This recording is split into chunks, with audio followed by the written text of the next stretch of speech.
Welcome back to Crawford-Clark Close-Up and the next review in our James Bond retrospective.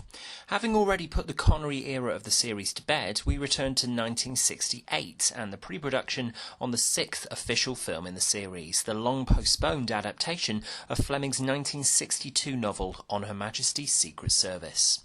Having established himself as a box office draw over the first 5 films in the series, Sean Connery decided to bow out from the series after You Only Live Twice, which left producers Cubby Broccoli and Harry Saltzman and United Artists in a quandary. Where do they look to find the second screen at 007? With Connery out of the picture, Anthony Rogers, Roy Marsden and George Lazenby were the final 3 contenders for Bond and were tested over 3 days at Pinewood Studios beginning June 26, 1968. Lazenby secured the role shortly after testing with his co-star leading Lady Diana Rigg on August 5, 1968 and working with stunt coordinators at the end of August 68. Cubby Broccoli is quoted as saying that everyone, particularly Peter Hunt, was impressed by George Lazenby. The infallible litmus test was to parade him in front of the office secretaries. Their eyes lit up as he swung past their desks and through our office. Having established himself within the editing suite on the first 5 Bond films, Peter Hunt decided that it was his time to take to the director's chair and Majesty's would be his only entry in the series. Hunt had worked on various parts of the script with screenwriter Richard Maybaum, but couldn't begin work on Majesty's until he completed his work on another Ian Fleming adaptation, Chitty Chitty Bang Bang. Cubby had been working on Chitty Chitty Bang Bang and Harry on the Battle of Britain as soon as they'd wrapped principal photography on You Only Live Twice. Meanwhile, Richard Maybaum delivered his 3rd script treatment for Majesty's over the space of 4 years, dated April the 27th, 1967, which began with Bond being involved in a huge explosion requiring him to have extensive reconstructive facial surgery, which would account for the fact that they have a new actor taking on the coveted lead role in this new film. It would also better explain why Blofeld doesn't recognise Bond after the two have previously met in You Only Live Twice.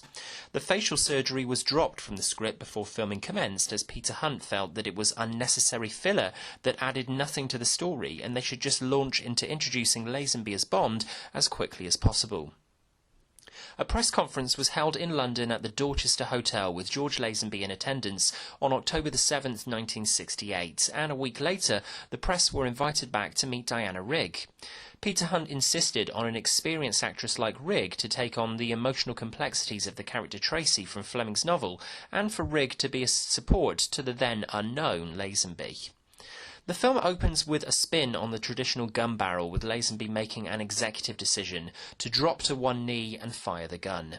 It's an inspired choice, both unique within the openings of the films in the series, but also symbolic as it represents the theme of marriage that will come into play in the 3rd act of the film. The gun barrel filling completely red for the first time after the image of Lazenby on one knee fades away is also representative of the tragedy to come at the end of the film. From here we launch into the pre-titles, with the new Bond being teased in mid-shots and close-ups driving along a coastal road towards a beach where he spies a woman attempting to take her life at sea. The scene, shot in Portugal, and the ensuing fight sequence was shot on May the 13th, 1969, towards the end of the film's lengthy shoot, and demonstrate just how adept at action Lazenby was. After the direct-to-camera "this never happened to the other fella" quip, which has never bothered this reviewer in the same way it irks other fans of the series, we launch into one of Maurice Binder's most inspired title designs, an hourglass sequence reminding the audience that, despite his new face, this is the same 007 we've come to love over the last 5 films. We're given glimpses here of Dr. No, From Russia with Love, Goldfinger, Thunderball and You Only Live Twice over royal images of the Bond family crest, and it's a classy sequence, only bettered by John Barry's extraordinary Majesty's instrumental theme, which remains one of the most classic Bond themes to this day. After all, how are you going to get On Her Majesty's Secret Service into the lyrics of a song? John Barry's score for Majesty's is widely regarded amongst the fandom as one of his finest. The use of Louis Armstrong's stunning We Have All the Time in the World on the soundtrack and its melodic incorporation throughout the score is magical and really represents one of Barry's most stellar contributions to the series. Whilst this is a new 007 with a new lead, we do get some nice nods back to the previous entries, the best example being Bond in his own office, looking through his desk drawers and spotting paraphernalia from his previous missions. Barry also weaves in musical interludes from the previous film scores to make a great little sequence. In fact, the Bond and M and Moneypenny sequences in this film are among the best in the series. Bond opens the scene by doing the requisite tossing of his hat onto Moneypenny's hat stand, and there's a lovely flirtation between this Bond and Moneypenny, who can't trust herself to come to Bond's home to share cocktails with him, before he heads into M's office, who quickly instructs him that he's being relieved from Operation Bedlam, the hunt for Blofeld, telling Bond that he's had 2 years to track down Blofeld with no results.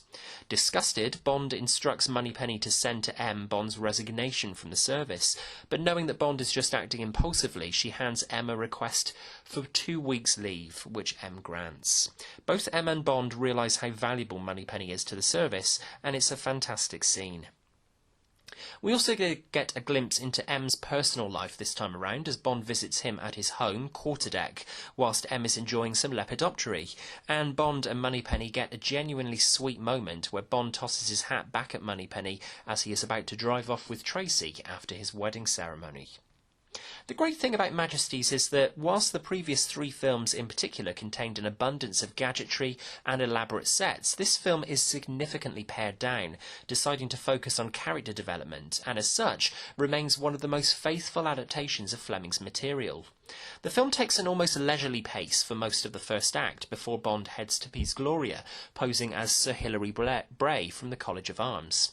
This is no mean feat, considering that at the time this was the longest of the Bond films, coming in at 2 hours 22 minutes, which could have had something to do with the disappointing box office takings for the film in hindsight. It's when Bond arrives at Peace Gloria and ascends the staircase to the dining room that we get the first shot of the film in the can, filmed on Monday, October 21st, 1968. This is a good time to discuss the abundance of Bond girls in this adventure. We, of course, have Blofeld's many angels of death on Peace Gloria, whom Bond's alias Hilary Bray gets to enjoy the company of, but it's Diana Rigg's multifaceted Tracy DiVincenzo, who stands up as one of the gems of the series. She's intelligent, smart, courageous, a real match for Bond himself, and the relationship between Rigg and Lazenby, clearly falsely reported as frosty on and off the set, appears in reality to be a great one with a lot of chemistry. Tracy has the intelligence and the self-will that a man like Bond would become instantly attracted to, and there is an almost Scotty and Madeline Vertigo parallel between the characters, which was developed so brilliantly in Fleming's source novel. It's easy to see how these two like-minded characters could convincingly fall in love, and on Friday, March the 21st, 1969, on Pinewood's A stage, Peter Hunt directed Lazenby proposing marriage to Tracy. The original script actually had Tracy doing the proposing to Bond, but Hunt immediately vetoed this, as Bond should be the strong one, the doer. It's one of the best moments of Lazenby's short-lived Bond tenure and a turning point in the series. Both Bond and Tracy's marriage and Tracy's emotional death were shot in May 1969 towards the end of the shoot, and are 2 of the film's standout moments, particularly Lazenby's pained delivery of "We have all the time in the world" as the end credits are about to roll over the bullet-riddled windscreen.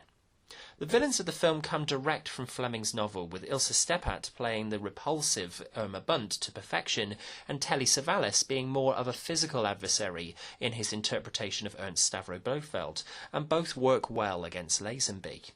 The bobsled run sequence with Blofeld and Bond trying to outrun each other is a brilliantly edited sequence, just one of many greats from new series presence John Glenn, who would go on to direct 5 of the Bond films throughout the 1980s himself.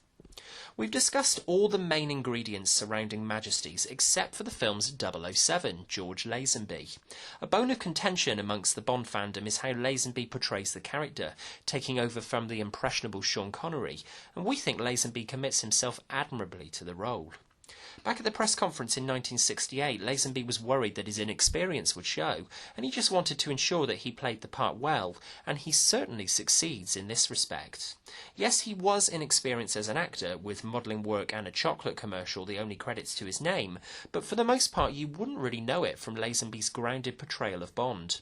Admittedly, Lazenby is at his best when getting stuck into the action, and also when showing genuine emotion and sincerity in the character. But he also gets one or two one-liners which are delivered with the same amount of swagger and confidence presented by his predecessor, and he should be commended for this, not derided simply because he's not Connery. Bond pacing M's office whilst Tracy is held hostage by Blofeld, and Bond and M's frosty tones between each other are wonderful moments in the film, and of course the ending is, bar none, the most brilliant in the series, save perhaps for the 2006 Casino Royale, which we'll get to eventually. In fact, producer Cubby Broccoli put it most succinctly. Considering he was a beginner walking in Sean Connery's shadow, Lazenby, in my judgment, made a good James Bond. He could easily have fallen into the trap of doing a smart but fatal imitation of Sean. Instead, he fought his corner as a fledgling actor, avoiding tricks, and gave a surprisingly effective performance. Lazenby may not have quite met every fan's high standards for the role, but one of the series' biggest regrets is what Lazenby could have done with the role over more films. If he'd stayed with the character, not only could Diamonds Are Forever have been one of the best follow-up films in the series as opposed to the mess it is, but Lazenby could arguably have become the best Bond. Principal photography on Her Majesty's Secret Service wrapped on June 23, 1969, after 180 days of filming, 58 days of which were over schedule. Dubbing on the film was completed by September 17th, and John Barry's score and Maurice Binder's titles were filmed at the end of September 69. The promotional material for the film erred on the side of caution. Whereas posters for Connery's Bond pictures always stress that Connery is James Bond, Majesty's played down the fact that this was a new actor playing 007, and Lazenby really didn't do himself many favours by turning up to the premiere of the film on December 18th, 69, sporting a full face of facial hair, proclaiming that this was his only outing as Bond. Lazenby had listened to the advice of Roland O'Reilly, who said that Bond was going to die out with the rise of films like Easy Rider. He even admits that he should have done too. Despite this regret, shortly after the release of the film, Lazenby was asked whether, despite a busy year filming and a few kicks from the press and critics, it was worth it. Lazenby answered, "Yes, I think so. I hope so." I've just recently had the pleasure to attend a BFI screening of On Her Majesty's Secret Service, as the film is celebrating its 50th anniversary this year, and Lazenby came across brilliantly down-to-earth and appreciative of his one shot to play Bond in a one-on-one conversation with David Walliams. Unforgettable.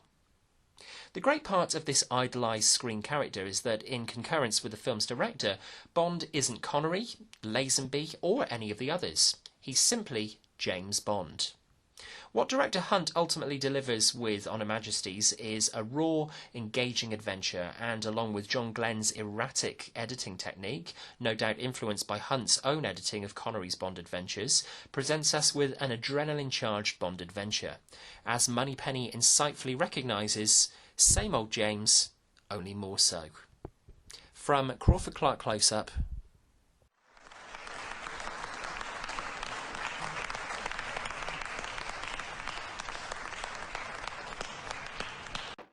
What are your thoughts on Her Majesty's Secret Service? Top tier Bond? Or have you never really got on with the film? Also, please let me know in the comments below if you've ever had the chance to meet any of the actors who've played Bond. If you enjoyed this review, please subscribe to Crawford-Clark Close-Up at the top of the page. Come and find us on Facebook and Twitter, and drop us an email to crawfordclarkcloseup@gmail.com if you have any suggestions for improvements we can make to the channel, or suggestions for future things we can review. We're not quite ready to say goodbye to Lazenby just yet. Our James Bond retrospective continues with a look back at our top 5 Lazenby Bond moments. Look out for it shortly on the channel. Thanks for watching, and until next time, that's a wrap.